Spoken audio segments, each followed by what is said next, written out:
What's the meaning of crosstalk?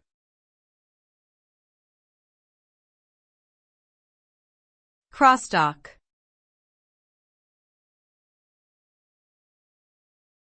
Crosstalk.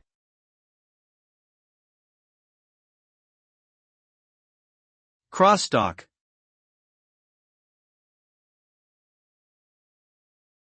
Crosstalk.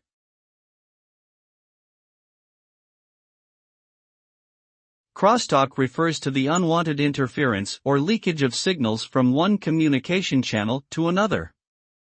It can occur in a variety of contexts, such as in telecommunications, electrical engineering, and audio systems. The result of crosstalk can be distortion or degradation of the original signal, leading to decreased clarity or quality.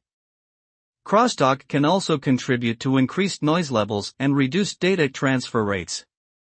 It is typically managed through various methods such as shielding, filtering, and signal isolation techniques.